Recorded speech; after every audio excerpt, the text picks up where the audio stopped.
महाराष्ट्राचा अभिमान महाराष्ट्र दिनमा। घरात कला नव्हती, पण माझे वडील पुरोगामी आहेत, त्यामुळे तुला आवडतंय ते करायची मुभा होती, किंवा ते त्यांना आवडलं नाही तरी त्यांना त्यांची ती समजून घ्यायची तयारी होती की मुलींवर थोडा विश्वास दाखवा, त्यांनाही थोडी करिअरची संधी द्या, त्यांच्या मतांनाही थोडीशी किंमत द्या, त्यांना त्यांच्या पायावर आधी उभं राहायला शिकवा, बाकी गोष्टी तर होणारच आहेत। मला खूप असं भरून आलं आणि मी म्हटलं की मुलींसाठी घर हवं, तिचं पण एक घर हवं। जसं तुम्ही मुलाच्या घराचा विचार करता, एक घर नको का? म्हणजे किती जज केलं जातं मुलींना। माझं म्हणणं आहे, चुकलं जरी असेल तरी ते आपलं मूल आहे ना, त्याला परत येण्यासाठी एक जागा हवी ना। विनोद उलट माझ्या आयुष्यात काय म्हणतात सुरुवातीलाच आला, आणि मी काय म्हणते की मी विनोदाला गंभीरपणे घेतलं तर आता इतक्या वर्षांनी विनोदाने मला गंभीरपणे म्हणजे मी हे काय म्हणते की ना, प्रत्येकाला भीती असते कसली ना कसली, आणि मला असं वाटतं की आपण डावललं जाण्याची भीती, आपल्याला बाजूला करण्याची भीती ही जास्त असते, आणि त्या भीतीपोटी अनेक जण वाटत असलं तरी बोलत नाही। तर मला रवीश कुमारांचं वाक्य आवडतं आणि आठवतं की सगळ्या लढाया काही जिंकण्यासाठी लढल्या जातात, काही लढाया आईसाठी लढल्या जातात की आम्ही होतो त्या वेळेत लढत। मला असं वाटतं आपण या वेळेत लढत होतो हे खूप आहे। विचार तर द्वेष करताना केला पाहिजे ना, प्रेम करताना कशाला विचार केला पाहिजे? आता उलट झालंय, म्हणजे द्वेषाचा लाज वाटत नाहीये, प्रेमाची लाज वाटतीये। तात्या म्हणतात तसं म्हणजे तण वाढवावं लागत नाही, पिकं वाढवावी लागतात। बरोबर आहे। महाराष्ट्राचा अभिमान महाराष्ट्र दिनमा। नमस्कार, मी विजय चोरमारे। महाराष्ट्र दिनमानमध्ये आपलं मनपूर्वक स्वागत आहे। आज आपल्यासोबत आहेत प्राजक्ता हनमघर। प्राजक्ता हनमघर यांना आपण गेल्या बऱ्याच वर्षापासून ओळखतो अभिनेत्री म्हणून। कॉमेडीची बुलेट ट्रेन या मधून त्यांची खरी महाराष्ट्राला ओळख झाली आहे। त्यानंतर आत्ता त्यांचा सध्या आता थांबायचं नाही नावाचा अत्यंत उत्तम असा एक चित्रपट सध्या सुरू आहे, त्याला सगळीकडे खूप चांगला प्रतिसाद मिळतोय। त्याशिवाय धुरळा असेल, बस्ता असेल, पाणीपुरी असेल, धिंगाणा असेल, वेडिंगचा सिनेमा असेल, अशा अनेक सिनेमातून त्यांनी भूमिका केलेल्या आहेत, आणि आजच्या काळातल्या एक महत्त्वाच्या अभिनेत्री, चांगलं वाचन करणाऱ्या, साहित्य चळवळीशी जोडून घेऊन काम करणाऱ्या आणि स्वतःची एक ठाम वैचारिक भूमिका असलेल्या अभिनेत्री, हे प्राजक्ता हनमघर यांचं वेगळेपण आहे। त्यांच्याशी आपण आज गप्पा मारणार आहोत। तर नमस्कार, महाराष्ट्र दिनमानच्या स्टुडिओमध्ये आपलं स्वागत आहे। मला पहिल्यांदा तुमचा हा जो आता सिनेमा आलेला आहे, आता थांबायचं नाही, तो सगळीकडे खूप उत्तम चाललेला आहे, म्हणजे सर्वसामान्य रसिकांचा त्याला चांगला प्रतिसाद मिळतोय। म्हणजे बऱ्याचदा असं होतं की जो सिनेमा माशेसना आवडतो तो क्लासला आवडत नाही, पण या सिनेमाच्या बाबतीत खूप वेगळ्या प्रतिक्रिया येत आहेत। म्हणजे तो माशेसना आवडतोयच, पण क्लासला सुद्धा तो आवडतोय। खूप चांगल्या चांगल्या लोकांनी, गंभीर प्रकृतीच्या लोकांनी त्या संदर्भात खूप चांगल्या प्रतिक्रिया दिलेल्या आहेत। तर तुमचा या सिनेमाबद्दलचा अनुभव काय, आणि तुम्ही या सिनेमाबद्दल काय सांगाल? एकतर खरी घटना आहे, खरी घटना असं म्हटल्यावर जरा लोकांची उत्सुकता आधीच वाढते। 2017-18 सालामध्ये घडलेली ही घटना आहे। उदयकुमार शिरूरकर आहेत जे मुंबईचे, त्यांनी ते मुंबई महानगरपालिकेत असताना त्यांनी 23 असे कामगार कर्मचारी होते चतुर्थ श्रेणी, ज्यांना 10वी उत्तीर्ण करायला लावलं। तर ती कथा आहे, पण मग त्यांचं बॅकग्राऊंड काय आहे त्या सगळ्या चतुर्थ श्रेणी कामगारांचं, ते त्या 10वी उत्तीर्ण करण्यापर्यंत कसे गेले, त्यांना त्याची गरज वाटत होती का, आणि मग शिक्षणाचं महत्व पटल्यावर त्यांचं आयुष्य कसं बदललं, त्यातल्या पुढे काही जणांनी PhD वगैरे केलेली आहे, म्हणजे खऱ्या आयुष्यात। आणि आमच्या सिनेमात हे सगळे खरे शिरूरकर सर, खरे माळी सर, ही सगळी पात्र आहेत, तर लोकांना ती एक उत्सुकता होती। आणि दुसरी गोष्ट, हा सिनेमाचा जो काय म्हणतात एक असा प्रचार की थाट नाहीये की आम्ही सगळं कसं करून दाखवलं, असं नाही। ते खूप सहज कथेतून उलगडत जातं, आणि तुम्ही त्या पात्रांशी खूप काय म्हणतात एकजीव होता। यातली कुठलीही पात्र, म्हणजे तुम्ही सिनेमा बघायला गेलात तर ते नटनट्या वाटत नाहीत, ते ती पात्र वाटतात, आणि मला असं वाटतं की ते त्या सिनेमाचं यश आहे, किंवा ह्या सिनेमाची कथा हा या सिनेमाचा नायक आहे। त्यामुळे असा सिनेमा खूप दिवसांनी लोकांपर्यंत आलेला आहे की जो खरा आहे, त्याची मांडणी ही खरी आहे, आणि त्यामुळे तो खरेपणा आमच्या हृदयातून त्यांच्या हृदयापर्यंत पोहोचतोय आणि तो त्यांना भावतोय। आणि अशा सिनेमाचा भाग असणं मला असं वाटतं खूप महत्वाची गोष्ट आहे. मी जे पात्र साकारतीये त्या पात्राचा आधी आत्मविश्वास नसणं, यापासून आत्मविश्वास येऊन शिकून पुढे पुढच्या पदापर्यंत जाणं, हा प्रवास खूपच इंटरेस्टिंग आहे. आणि अशी खरी पात्र करायला किती वेळेला मिळतात आपल्याला, म्हणजे त्यामुळे आमच्या सगळ्यांचाच म्हणजे जे हा सिनेमाचा भाग आहे त्या सगळ्यांचाच हा सिनेमा फार जवळचा आहे. किंवा आता आम्ही महाराष्ट्रात ज्या ज्या ठिकाणी जातोय त्या ठिकाणी आम्ही थिएटर व्हिजिट करतोय. म्हणजे मी आज कोल्हापुरात आले तर मी आज कोल्हापुरात 2 थिएटर्सना आता जाऊन आले, तर इतका छान प्रतिसाद आहे लोकांचा, त्यांना भरून येत आहे. काही लोक डोळे पुसत बाहेर आली, काही लोकांनी मिठी मारली, म्हणजे त्यांना ते खूप भावतंय किंवा त्यांना असं वाटतंय करावं. मला एक आत्ता बाई भेटल्या बाहेर आणि त्या म्हणाल्या की मी ठरवले शिकायचं आता. तर मला असं वाटतं की त्या शिकतील नाही शिकतील मला माहित नाही, पण सिनेमा बघून त्यांना एकदम असं वाटलं की नाही आपण पुढे शिकायला पाहिजे. ही फार मोठी घटना आहे. म्हणजे असं हल्ली कमी वेळेला होतंय की काहीतरी बघून कोणीतरी बदलतंय. मी जनरल बोलले. खरं उत्तम, म्हणजे सगळा मिळणारा म्हणजे सिनेमा उत्तम आहे, त्याला मिळणारा प्रतिसाद उत्तम आहे, त्याच्याबद्दलच्या प्रतिक्रिया उत्तम आहे. त्याच्यासाठी तुम्हाला तुमच्या सिनेमाला मनपूर्वक शुभेच्छा. तर आपल्या या मुलाखतीकडे पुढे वळताना मला आता बेसिक तुमच्या जडणघडणीबद्दल समजून घ्यायचं आहे. म्हणजे तुमची एकूण कौटुंबिक पार्श्वभूमी काय आहे?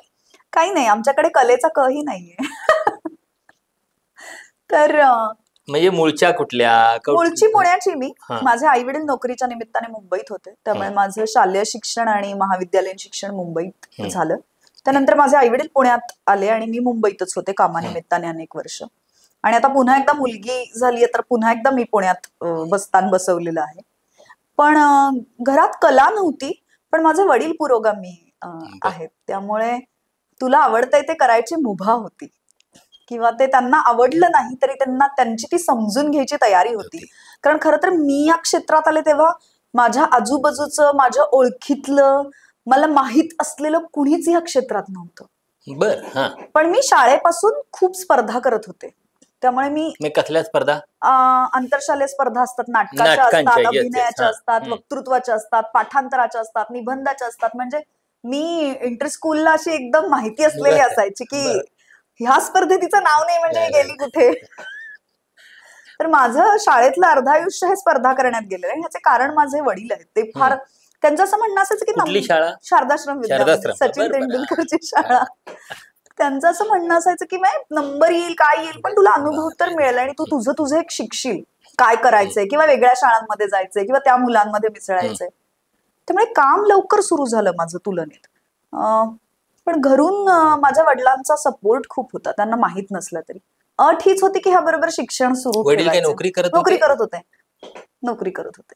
MTNL ला होते ते, नोकरी करत होते. पण मी MTNL पण स्पर्धांमध्ये भाग घ्यायचे. म्हणजे तिथे असं असायचं की माझ्या वडिलांपेक्षा मी जास्त ओळखीची होते लोकांच्या, मी इतकी तिथे असायचे.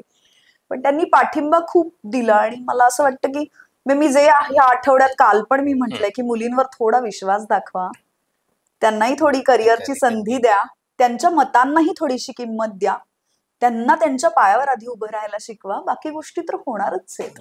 मी काल एक रात्री मला खूप असं भरून आलं आणि मी म्हटलं की मुलींसाठी घर हवं.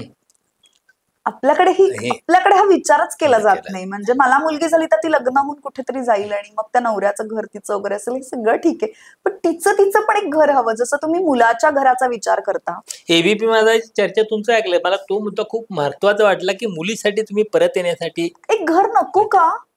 म्हणजे किती जज केलं जातं मुलींना. माझं म्हणणं आहे चुकलं जरी असेल तरी ते आपलं मूल आहे ना, त्याला परत येण्यासाठी एक जागा हवी ना. म्हणजे जसं आपण पास झाल्यावर हे करू, पास झाल्यावर ते करू, पास झाल्यावर ते करू असं म्हणतो, पण नापास झाल्यावर काय करू हे सांगत नाही ना मुलांना, म्हणून आत्महत्या होतात ना. कारण आपण त्यांना ही दुसरी बाजूची जाणीवच करून दिलेली नसते. किंवा आपण पालक म्हणून कुठेतरी हे सांगायला कमी पडतो का की काही होऊ दे, तू परत या, आपण बोलू शकतो. मला असं वाटतं की ह्याच संदर्भात मला काल वाटलं की मुलींसाठी घर हवं. हा उद्देश नाहीये त्याचा की आई वडिलांनी आयतं घर घेऊन द्या. खूप जणांना तसंही वाटलं की असं मला म्हणायचं नाही, पण तिचं काहीतरी हक्काचं ठिकाण हवं. आणि ते हक्काचं ठिकाण कधी कधी तिचा आत्मविश्वास हेही असू शकतं. बरोबर.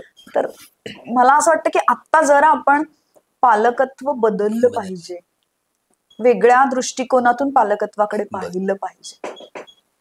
तर माझ्या वडिलांनी ते त्याही वेळेला पाहिलं होतं, त्यांनी माझ्यावर विश्वास दाखवला. माझं शिक्षण चालू होतं आणि शाळा संपता संपता माझी कामही प्रोफेशनली सुरू झालेली होती. त्यामुळे मी खूप लवकर कामं करायला सुरुवात केली. मला वाटतं तुम्ही ही नाटकाची आवड यातनं म्हणजे रुईयाचं ऍडमिशन वगैरे हे सगळं तसं त्यामुळेच घेतलं होतं मी रुईयात. नाटकं करायला मिळावी म्हणूनच रुईयात ऍडमिशन घेतलं होतं. पण रुईयात गेल्यावर मी काल संध्याकाळी मीना गोखले आणि माझा फोन झाला. बाई रुईयाला होत्या, मराठीच्या एचओडी होत्या बाई, आणि त्यांनी प्रचंड प्रेम केलं. आणि मी त्यांना आजच सकाळी लिहिले की आज जे काही अशा खूप मोठा वाटा तुमचा आहे, कारण त्यावेळेला ॲबनॉर्मल समजणाऱ्या माझ्या गोष्टींना तुम्ही नॉर्मल गणलं. तर मला असं वाटलं की नाही, हे बरोबर, हे सुद्धा बरोबर असू शकतो, हा मार्ग सुद्धा असू शकतो जगण्याचा, आणि त्याला तुम्ही दुजोरा दिला. त्या काळात अशी लोक भेटत गेली आणि माझे आणि त्यांचे संबंध छान होत गेले. माझी एक वैचारिक भूमिका पक्की होत गेली. वडिलांमुळे वाचन खूप लवकर आयुष्यात आलं. मी खूप लवकर लिहा वाचायला शिकले. या सगळ्या गोष्टींचा फायदा मला असं वाटतं भूमिकेशी जवळ जाण्यात आणि ठाम राहण्यात झाला, मला आताही होतोय. ते वाचनाचा आता मुद्दा आला, मी पुढे विचारणार होतो, पण आता वाचनाचा मुद्दा आला. काय वाचवतो तुम्ही, कसं, म्हणजे सुरुवातीला काय वाचन कशा स्वरूपाचं होतं, कुठली पुस्तकं होती? मी लहान असताना ना आमच्याकडे प्रवासाच्या बॅगा भरून पुस्तकं यायची सुट्टीत, बालसाहित्य. तर मी हे कायम म्हणते की मी बालसाहित्य योग्य त्या वयात वाचलं, त्यामुळे मला ते कंटाळवाणं वाटलं नाही. आणि मग मी त्यानुसार त्या वयाची पुस्तकं पुढे वाचत गेले. मग ते वाचन वैचारिक वाचनापर्यंत आलं आणि मग मी तिथे स्थिर झाले आज. तर ह्याला कारण आहे, कारण मी ज्या वयात जे वाचायचं तेच वाचलं. आता माझ्या मुलीची 500 पुस्तकं आहेत 3 वर्षात, आणि त्यातली 200-300 तिला माहिती आहे, त्यात काय आहे, काय गोष्टी आहेत. तिला वाचता तर येत नाही, पण ती आम्हाला वाचून दाखवायला सांगते. तिला काही महिन्याचे अंक लावले, म्हणजे किशोरचा अंक आहे, तर ती साधारण तिला वाचता येत नाही, पण ती सांगते हा किशोरचा अंक आहे, हा चिकू पिकूचा अंक आहे, किंवा हे कुठलं पुस्तक आहे. तर वाचून खूप दाखवल्यामुळे तिला त्यात गंमत वाटायला लागलीये. स्क्रीन टाइम आमचा खूप कमी आहे. तिला फोन माहितीच नाहीये, मोबाईल फोन माहिती नाहीये, आणि ती छान. म्हणजे मुलं रडायला लागल्या तर मोबाईल हातात देतात. मला ना थोडं म्हणजे ते मोबाईल हातात असल्याशिवाय खात नाहीत मुलं. इट्स टू अर्ली टू से, पण मी 3 वर्षात तिला फोन नाही दिलेला आहे. ती स्क्रीन न बघता खाली बघून जेवते, जे जेवण वाढलंय ते, आणि ती सगळं जेवते, सगळ्या भाज्या खाते. तिच्यासाठी वेगळा स्वयंपाक केला जात नाही. कधीतरी तिला खूप कंटाळा आला तर ती म्हणते मी जेवते आणि तू गोष्ट वाचून दाखवतेस का. सो ही हायेस्ट एंटरटेनमेंट आहे आमच्या घरातली, त्याच्यापेक्षा जास्त काही मिळू शकत नाही. मला असं वाटतं की तिला पण ती सवय आता लागतीये, आणि त्यामुळे काय होतं, शब्दसंग्रह वाढतोय तिचा, जे माझ्या बाबतीत झालं. किंवा तिला कुठला शब्द कुठे वापरावा हे आपोआप कळतंय ऐकून ऐकून. तर मला असं वाटतं की आपण फोन देऊन किंवा स्क्रीन लावून आपलं काम थोडंसं हलकं करतोय किंवा बाजूला टाकतोय का, पण ह्याचे दूरगामी परिणाम मला फार भयंकर दिसत आहेत. म्हणजे आता आहे ना ते मूल लहान, तर त्याला एंटरटेन केलंच पाहिजे असं माझं म्हणणं आहे. कारण नाहीतर तो त्याचा हक्क आहे, त्याला स्वतःची करमणूक करून घेता येईपर्यंत आपण त्याच्याकडे लक्ष देणं ही त्याची गरज आहे. आणि मी हेही म्हणते की मुलांना कंटाळू नाही दिलं पाहिजे. कधी कधी रावी म्हणते मला कंटाळाय, तर मी म्हणते छान, तुला थोडं रडावंसं वाटत असेल तर रडून पण घे, मोकळं वाटतं. लोळावंसं वाटत असेल तर लोळून घे. कारण कंटाळा येणं ही संकल्पनाच आपण बाजूला टाकलीये.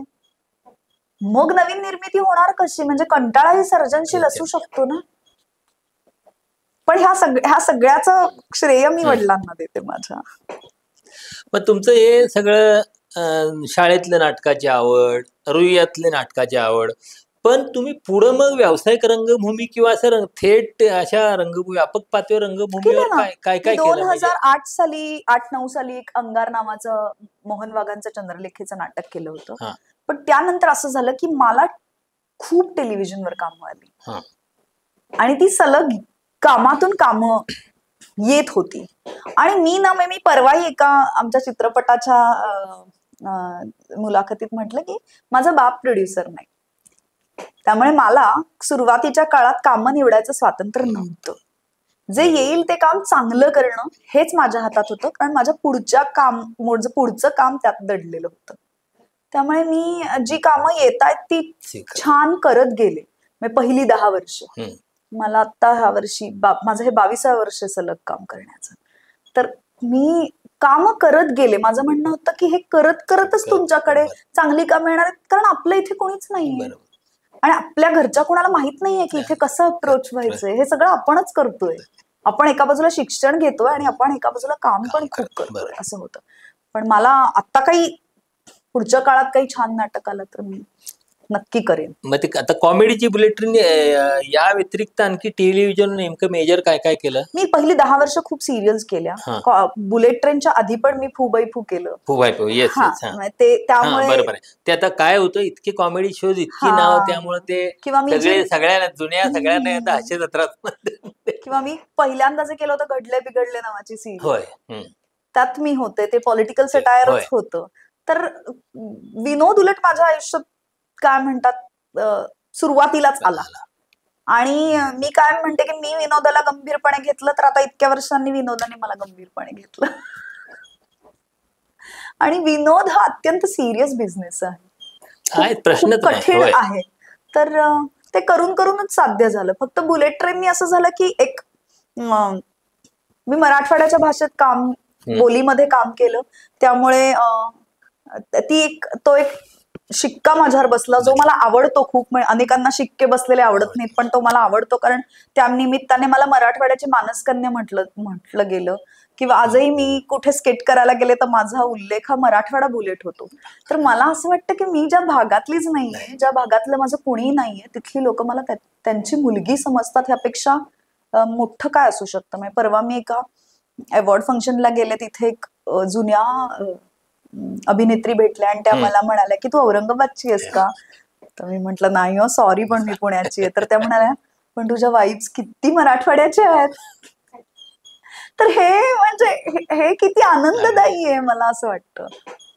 पण आता एक मला जाणवतं की बाबा असा एकदा शिक्का बसला की तुमच्यावर ते त्यातनं बाहेर पडणं कठीण जातं.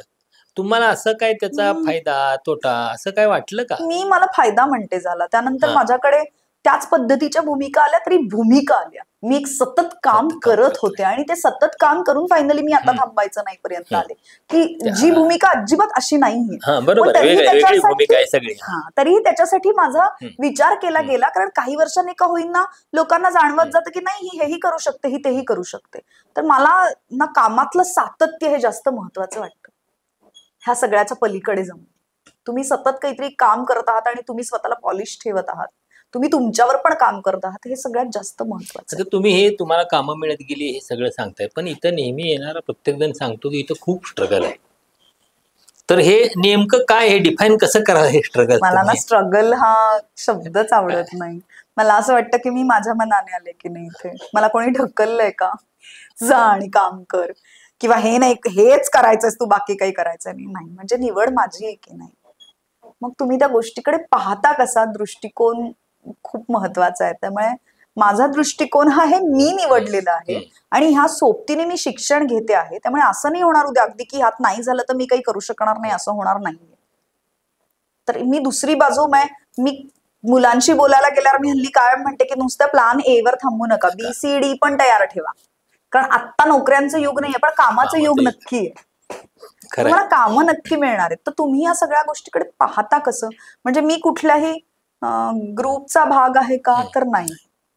मी कुणाची लाडकी आहे का? तर नाही. तरीही मी इतके वर्ष काम करतेय की बरं, मी तर माझ्या मतांवर ठाम आहे का? तर हो. म्हणजे जे खरं तर फार आवडत नाही लोकांना, हिची एक काहीतरी भूमिका आहे, हिची एक काहीतरी मत आहेत की लोकांना बापरे असं वाटतं, पण तरीही मी काम करतेच आहे की.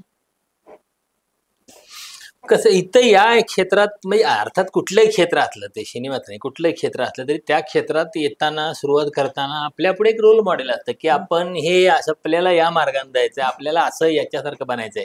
असं काय होतं का आधी तिथं रुईया, म्हणजे शाळेतून रुईयात येण्याच्या टप्प्यावर किंवा सुरुवातीच्या टप्प्यावर, बाबा आपल्याला हे असं, आपल्या स्मिता पाटील आहे किंवा XYZ आणखी कुणी आहे? वाचायला लवकर लागले किंवा वर्तमानपत्र खूप वाचायचे किंवा बाकी गोष्टी, आमच्याकडे कायम खूप, आत्ताही आमच्याकडे 4-4 वर्तमानपत्र येतात. म्हणजे आणि मी लहान असतानाही तसं होतं. तर मला असं वाटायचं की आपण डॉक्टर लागून सारखं कामं केली पाहिजेत किंवा आपली भूमिका ही निळू फुलेंसारखी असली पाहिजे. म्हणजे हे मला आता सांगतानाही खूप भारी वाटतंय. किंवा मी चित्रपट पाहायचे तर मला असं वाटायचं रंजनाबाईंसारखी कामं आपण केली पाहिजे, की खूप विविध प्रकारचे रोल आणि इतक्याच ताकदीने करणारी. तर ही सगळी माणसं मला फार आवडायची वाढत्या वयात आणि मी त्यांच्याकडे आदर्श म्हणून पाहायचे की आपल्याला हे असं, आपण जर इथे या क्षेत्रात काम केलं तर आपल्याला एक आयुष्याच्या शेवटी असं होता आलं पाहिजे. आपली काहीतरी बरोबर आहे, आपली काहीतरी एक वैचारिक बैठक पाहिजे, आपलं काहीतरी एक म्हणणं पाहिजे. आपण सर्वश्रुत असायला हवं, म्हणजे असायला हवं आपण सर्वश्रुत, की आपण वाचन पण केलं पाहिजे, आपल्याला समाजात काय चाललंय हेही माहिती असलं पाहिजे आणि आपल्याला त्याबद्दल व्यक्त होता आलं पाहिजे. तुम्ही वोकल असायला पाहिजे, हे मी कायम म्हणते. आपल्याकडे ते मुलींना शिकवलं जात, मुलांनाच शिकवलं जात नाही, मुली तर लांब राहिल्या. तर आपल्याकडे जनरली सांगतात की तुला काय गरज आहे बोलायची, तू नको बोलूस, किंवा बाकी सगळे बघतील. शिवाजी दुसऱ्याच्या घरात जन्माला यावा ही आपली प्रवृत्ती आहे.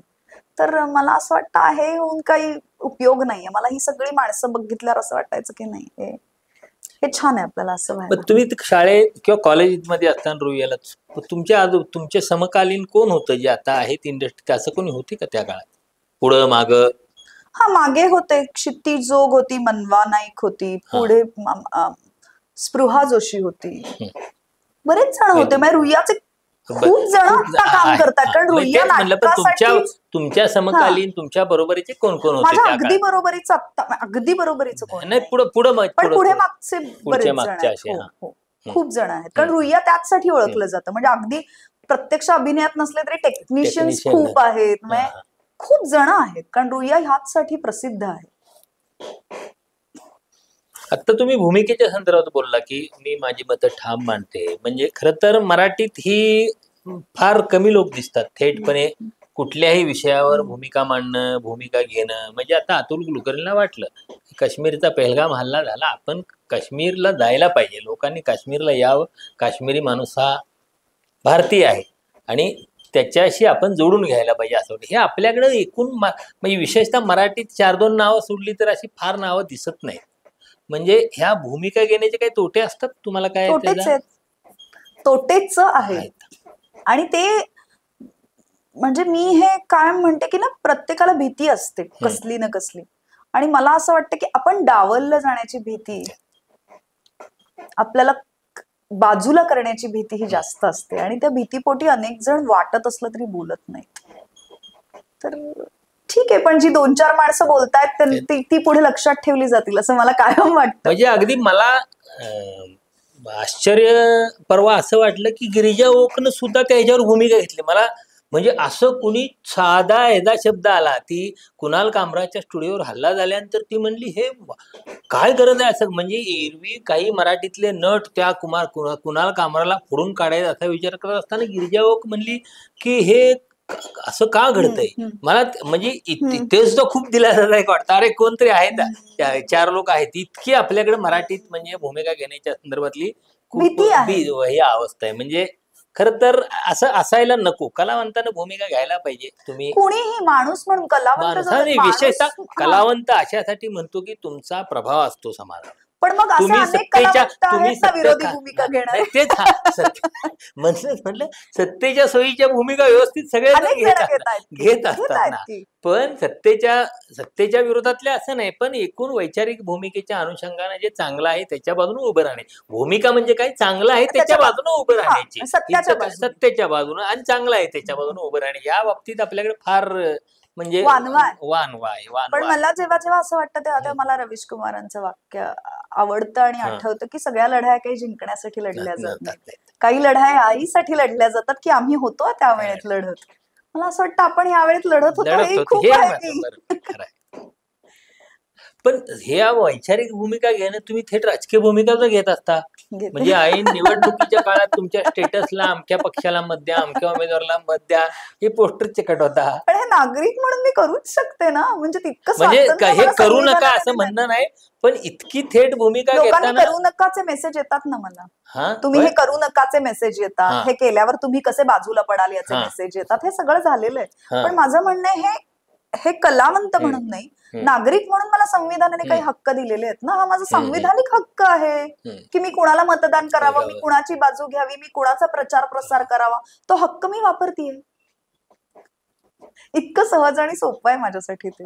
माझ्यासाठी ते पोज घेणं पण नाहीये, भूमिका घेणं पण नाही. माझ्यासाठी सामान्य माणूस म्हणून मला हे वाटतंय. कदाचित ना माझा खूप अति पॉझिटिव्ह अप्रोच,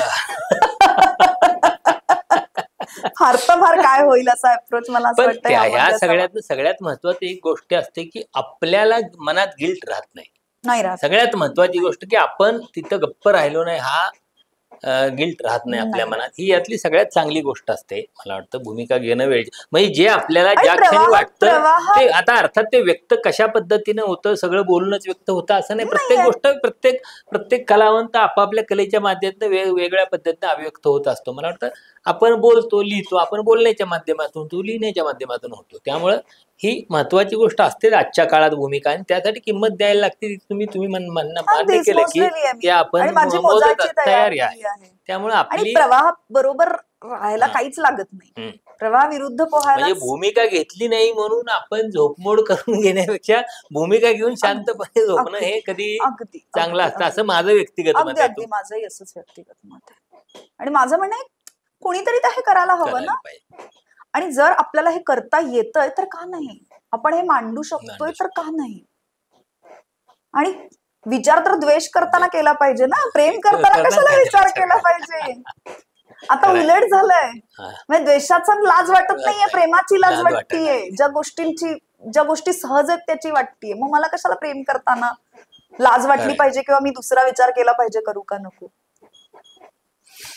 खरं म्हणजे अरुण काळेच्या एका कवितेच्या ओळीत आहेत की अरे इतकं सगळं वाईट घडते तर म्हणजे सगळं ह्याचं जागतिकीकरण, त्याचं जागतिकीकरण, प्रेमाचंही होऊ द्या ना जागतिकीकरण. म्हणजे त्या गोष्टीला आपण कशाला टाळतो किंवा जर करायचंय जागतिकीकरण या गोष्टीचं व्हायला पाहिजे असं मला वाटतं. आणि आपले तात्या म्हणतात तसं म्हणजे तण वाढवावं लागत नाही, पिकं वाढवावी लागतात. बरोबर आहे. तर आता विषय आला तात्यांचा, तुम्ही उल्लेख केला. म्हणजे तात्या सांगायला पैकी डॉक्टर आह साळुंखेंना आपण सगळे तात्या म्हणतो.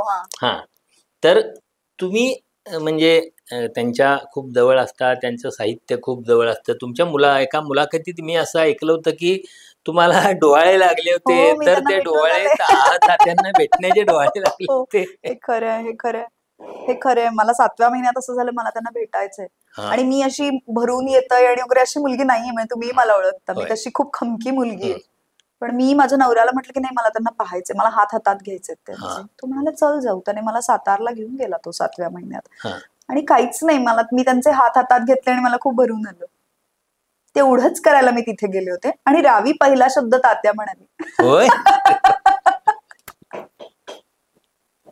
तर हे इतकं मला हृदयाच्या जवळची आठवण आहे. मी कधीच विसरू शकत नाही. म्हणजे विद्रोह असाही असू शकतो हे मला तात्यांमुळे कळलं.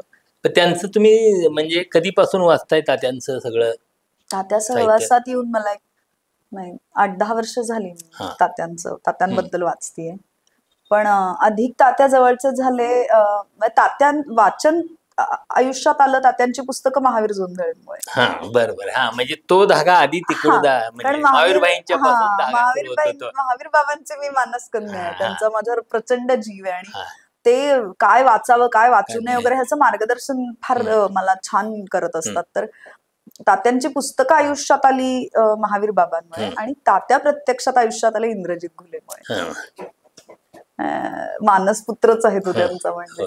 आणि त्याने फार उत्तम त्यांच्यावरचा गौरव ग्रंथ, कमाल गौरव ग्रंथ केलेला आहे. तर त्यामुळे त्याच्यामुळे तात्या माझ्या आयुष्यात आले. पण खूप बदलले. त्यांचं काय, तुम्हाला त्यांचं कुठलं जास्त आवडलेलं पुस्तक कुठलं आहे? खूप आहेत. तरी सुद्धा विद्रोही तुकाराम हे सगळ्यात जास्त आवडलेलं. सर्वोत्तम भूमिपुत्र गौतम आहे, बळीवंश आहे, चांदण्यात भिजायचं राहून जाऊ नये म्हणून, तुझ्यासह तुझ्या विना, मुलांना सावलीत वाढवू नका आहे. खूप आहेत. म्हणजे मला असं वाटतं की त्यांचं प्रत्येक पुस्तक महत्वाचं आहे, सगळ्यांच्याच दृष्टीने, बहुजनांच्या दृष्टीने अधिक. कारण आपल्यापर्यंत ह्या गोष्टी पोहोचायलाच खूप वेळ लागलाय. आपली कितीतरी पिढ्या गेल्यानंतर आपल्या या पिढीपर्यंत काही गोष्टी पोहोचल्या गेल्यात. तर त्याशिवाय लेखक म्हणून प्रभाव कोणाचा तुमच्यावर, म्हणजे कोण आवडता लेखक आहे तुमचा? असे पूर्वी ना बदलत असायचे, म्हणजे ह्याचं हे वाचलं की मग सलग त्याचं ते वाचून काढायचं, एलकुंचवर वाचले की एलकुंचवर वाचून काढायचं वगैरे, अशी पूर्वी माझी एक पद्धत होती. पण त्या आयुष्यात आल्यावर स्थिर झाले मी, आणि आता मी आवडीनिवडींच्या पलीकडे जाऊन लेखक वाचू लागले. आता असं गरज नाही की हा लेखक मला माहिती असला पाहिजे किंवा हा परिचयाचा असला पाहिजे किंवा तो विषय नाही, पण तरी बाबा आवड हा लेखक मला नव्यानं महत्वाचा वाटतो, आवडतो. मला एलकुंचवार पण आवडायचे कॉलेजच्या काळात, आणि मी जेव्हा त्यांची काही पुस्तकं, कारण तुमची अभिरुची काय आहे त्याच्यावरही तुमची वाढ अवलंबून असते ना. अगदी अगदी. म्हणजे मला शंकर पाटलांच्या काही कथा आवडायच्या, किंवा मला शंकर पाटलांची काही कादंबऱ्या, टारफुलासारखी कादंबरी असेल वगैरे, ज्याच्यात अगेन कथा नायक आहे, म्हणजे त्यात कथा खलनायक आहे खरं तर असं म्हणता येईल. किंवा वाडाची रेबंदी सारखं नाटक, जे तुम्ही पुन्हा पुन्हा वेगळ्या अर्थाने, किंवा एलकुंचवारांचंच मौन राग असेल, किंवा अशी अनेक पुस्तकं, बारो मास असेल सदानंद देशमुखांचं, तर अशी अनेक पुस्तकं माझी त्या काळात. किंवा आज सकाळीच मी प्रज्ञा दया पवारांच्या निमित्ताने माझ्या नवऱ्याशी बोलत होते, तेव्हा मी मग दया पवार, मग त्यावेळेचं उपरा, मग बलूत, मग कोल्हाट्याचं पोर, मग त्यावेळेची जी काही, मग अगदी आभरान पार्थ कोळकेंचं, म्हणजे ही सगळी त्या एक काळ होता की दलित आत्मचरित्रांची जी एक अशी लाट आली, त्या लाटेतली बहुत आठवणींचे पक्षीपासून आयदानपासून सगळी जी वाचली गेलेली होती अशी. तर असं त्यावेळेला माझी अशी पद्धत होती की एखादा लेखक आवडला की मग त्याचं जे जे काही मिळतंय ते सगळं वाचून काढायचं, आणि माझे वडील आणून द्यायचे पुस्तकं पटापट. मग वसंत कानेटकरांची नाटकं वाचायला घेतली की सगळी त्यांची नाटकं वाचून घ्याय, पु ल देशपांडे वाचायला घेतली की सगळी त्यांची पुस्तकं आणायची. असं एक पद्धत होती आमच्या घरामध्ये की तुला काय वाचायचंय ते सांग, आपण आणू आणि वाच, हे तू का वाचतीयस असं नाही कधी म्हणाले ते. मग असा ड्रीम प्रोजेक्ट, इतकं वाचल्यानंतर असा काय ड्रीम प्रोजेक्ट, बाबा हे अरे हे करायला पाहिजे असं ना. इतके दिवस मी आत्ताच जो सिनेमा केला की मला असं इतके दिवस वाटत होतं की एखादी वास्तववादी भूमिका पाहिजे की जे कोणीतरी जगलंय आहे, तर ते आता थांबायचं नाहीच्या निमित्ताने मला करायला मिळाली. पण मला रंजनाबाईंना भेटला नाही, आम्ही माळी सर आणि शिरूरकरांना भेटलो, पण त्या तुम्ही जी भूमिका केली त्यांना नाही भेटले. पण त्या रात्रशाळेतले काही विद्यार्थी आमच्या एका प्रयोगाला आले होते, शोला एका आले होते, तर त्यांची भेट झाली. मला माझ्यावर रंजनाबाईंचा खूप प्रभाव आहे, म्हणजे तो ऍक्टिंग मध्ये नसेल पण माझ्यावर प्रभाव आहे. पण मला असं वाटतं की त्यांना जशा त्या काळात ज्या खूप खूप व्हर्सटाईल, प्रचंड वेगळ्या, म्हणजे कुठे चानी आणि कुठे बिनकामाचा नवरा, सुशीला कुठे, काय गोंधळ कुठे, काय सगळं. तर तो मला त्या आवडतात प्रचंड. तर मला असं वाटतं त्यांचा जो एक ग्राफ आहे तशा काही भूमिका आपल्याला करायला मिळाल्या. निळूभाऊ म्हणा किंवा त्यात काय निळूभाऊ, लागू, अशोक सराफ वगैरे हीच सगळी ती जनरेशनच आहे त्यांच्या काळात. ती तशा त्या पद्धतीच्या भूमिका करायला मिळाल्या. म्हणजे एका विशिष्ट तो जो अपघात नसता तर आणखी तो स्पॅन खूप वेगळा आणि मोठा असता. तसं मला इरफान खानचं पण झालं. हिंदीतलं उदाहरण आहे, पण मला इरफान खान प्रचंड आवडायचा, आणि मला तो असा न नायकांचा प्रतिनिधी वाटायचा कायम. मला असं वाटायचं की आमच्यासारखी जी लोक आहेत, जी हिरोईक नाहीयेत, ज्या हिरोईन नाहीयेत, पण आम्हाला काम करण्याची खूप उर्मी आहे, तर त्यांचा तो प्रतिनिधी वाटायचा मला कायम इरफान. त्यामुळे इरफान खान गेल्यावर मला पहिल्यांदा असं कोणीतरी ऍक्टर गेल्यावर खूप रडून आलं. आशिष विद्यार्थी एका मुलाखतीत म्हटलं का, मी नाना पाटेकरला बघितल्यावर मला वाटलं की अरे आपणही सिनेमात काम करू शकतो. म्हणजे मला कॉन्फिडन्स नव्हता, म्हणजे असला चेहरा तो चालते तर मी चालून जाईन असं. ते मला ते मुलाखतीतलं त्याच्या खूप आवडलेलं हे होतं की खरं आहे ना. खरं आहे. आणि असेच तर असतो ना, आपण काही सगळे साच्यातून काढलेली माणसं नाही आहोत ना, एकसारखी दिसणारी, एकसारखी केस, रंगगंध असणारी. आपण वेगवेगळी आहोत, तर ती तशीच माणसं पडद्यावर आली पाहिजेत. आणि आता थांबायचं नाहीचं यश तेच आहे सर, की त्यात पात्र आहे, त्यात ऍक्टर नाहीयेत. पण तुमचं आता येणार काय काय सिनेमा नवीन? आता 30 तारखेला येतोय म्हणजे वाघाचे पंजे नावाचा सिनेमा. होय, त्याचं म्युझिक लॉन्च झालं. हा, त्याचं म्युझिक लॉन्च झालं आणि तो 30 तारखेला येतोय. आणि आणखीन एक 5-6 सिनेमे तयार आहेत माझे, पण आता ते प्रदर्शित कधी होणार मला माहित नाही. प्रदर्शनाच्या वाटेवर आहेत. काम करत राहायचं, ते आपोआप लोकांसमोर लोकांना हळूहळू येतं. येतं आणि तुमची कपॅसिटी हळूहळू कळायला लागते की तुम्ही काय करू शकता. नाही ते हेच आहे, आपण येईल ते स्वीकारत राहिलं, त्यातनं काही गोष्टी चांगल्या चांगल्या निघतात आणि त्या चांगल्यावर पुढच्या चांगल्या गोष्टी अगदी. घडत जातात. मला वाटतं हे तुम्ही म्हणता ते सतत काम करत राहणं, हो. कुठलंही काम कमी दर्जाचं आहे असं न नाही मानता, नाही काम म्हणजे करत ठीक राहा. आहे तुम्हाला एका टप्प्यावर गेल्यानंतर चुजी होणं वगैरे ठीक आहे, पण आता हो. आपल्याला आपल्यासारख्याला नाही चॉईस, तर आपण काम करत राहणं मला हो, वाटतं हो. निष्ठा ती नाही चॉईस हे तुम्ही कामाने चॉईस आहे इथपर्यंत येऊ येऊ शकता. शकता. बरोबर आहे. म्हणजे श्रम लागूही म्हणायचं, श्रम लागून नाही एका टप्प्यावर भूमिका मी निवडेन असं म्हणले, पण त्यांना कोणतरी सांगितलं तुम्ही सतत दिसावं लागतं, सतत लोकांच्या समोर राहायला, तुमचा चेहरा ओळखीचा बनला तर मग तुम्हाला तुमच्यासाठी स्पेस तयार होत जाते. म्हणजे असे बरेच किती साईड आर्टिस्ट म्हणजे एक्स्ट्रा मधले लोक नंतर सतत दिसत दिसत दिसत मेन याच्यापर्यंत हो आले. अगदी म्हणजे अगदी. ह्या इंडस्ट्रीचं तरी हे वेगळे पण अगदी आहे. अगदी आहे आहे आहे. तर खरं तर खूप गप्पा मारता आल्या असत्या, आपल्याकडे वेळही कमी आहे, त्यामुळे आपण आज इथं थांबूया. इथं तुम्ही आला स्टुडिओमध्ये आणि खूप मोकळेपणाने एका विशिष्ट प्रश्नोत्तराच्या पलीकडे जाऊन काही गोष्टींची आपण गप्पा मारलो, की तुम्ही मोकळेपणाने बोललात, त्याबद्दल धन्यवाद. धन्यवाद.